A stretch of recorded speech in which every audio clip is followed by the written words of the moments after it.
অনেক দিন আগে এক জঙ্গলে এক চতুর শিয়াল বাস করত।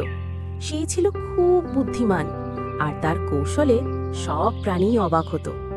একদিন শিয়াল ঠিক করল যে সে একটা পাঠশালা খুলবে, যেখানে সে অন্য প্রাণীদের বুদ্ধি শেখাবে।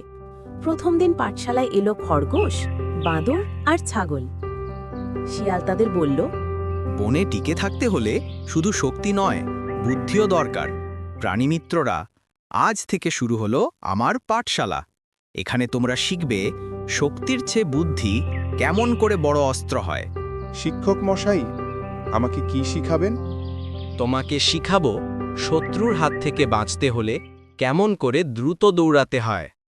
খরগোশ দৌড় দেয়, সবাই হাততালি দেয়।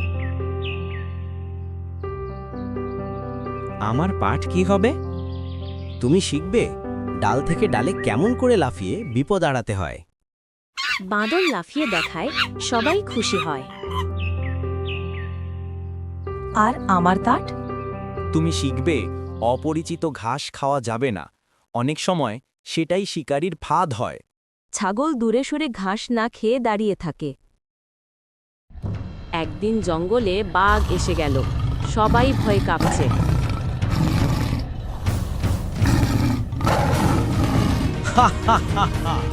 আজ তোমরাই আমার খাবার হবে। সব প্রাণী ভয়ে শিয়ালের দিকে তাকায়। ডরানোর কিছু নেই, আমি যা শিখিয়েছি তাই করো। খরগোশ দূরে পালায়, বাদর গাছে উঠে যায়। ছাগল দূরে সরে ঘাস না খেয়ে দাঁড়িয়ে থাকে। বাঘ হতবাক হয়ে চারদিকে তাকায়। আরে এরা সবাই কোথায় গেল? বাঘ গর্জন করে বেরিয়ে যায়।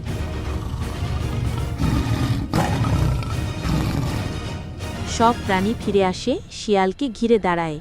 শিক্ষক, আপনার শেখানো পাঠ আমাদের জীবন বাঁচিয়েছে। আপনি শুধু শিক্ষক নন, আপনি আমাদের পথপ্রদর্শক।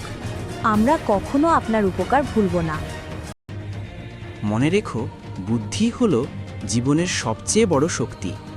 সব প্রাণী খুশি হয়ে শিয়ালকে বলল, তুমি শুধু আমাদের শিক্ষক নও, তুমি আমাদের জীবনদাতা।